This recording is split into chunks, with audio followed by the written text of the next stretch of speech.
आयुष्यात इतकी डेंजर बायको कोणाचीच असू नाही बघा.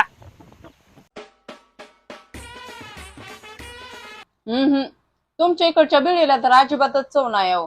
अयो आमच्या माहेरची भेळ नाव काढलं तरी असं नुसतं तोंडाला पाणी सुटतं. एवढीच भारी चविष्ट भेळ आहे अहो. तुमच्या इथलं तर अजिबात काय सुद्धा चवीचं नसतं. त्या बिळीला चव ना.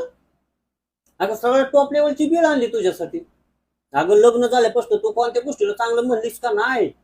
का तुला सगळ्या माहेरच्याच गोष्टी आवडतात? त्या दिवशी तुला भारीतल्या हॉटेलमध्ये तुला वडापाव चारायला नेलं तर मग ती आमच्या माहेरातला हातगाड्यावरचा वडापाव ह्याच्यापेक्षा छान लागतो. तिकडली पाणीपुरी छान लागते. तिकडलं ब्युटी पार्लर चांगलंय. मिसळ चांगली. अगं वॉटर सप्लायचं पाणी पिताय आणि इकडं वॉटर फिल्टरच्या पाण्याला नाव ठेवताय. तुला फिरायसाठी मी 4 चाकी घेतली आणि मग ती मला त्या 4 चाकीमध्ये मळमळल्यासारखं होतं. मला एसटीचा प्रवास खूप आवडतो. हा अगं तुझ्यासाठी किती खर्च करायचा? इतका खर्च करून खुशाल म्हणते की मला माहेरच्याच गोष्टी आवडतात. अगं करायचं तर काय करायचं तुमच्यासाठी? तुम्ही किती बी सांगा पण आमच्या महाराष्ट्रातल्या वस्तूंसारख्या वस्तूच कुठं भेटत नाहीत.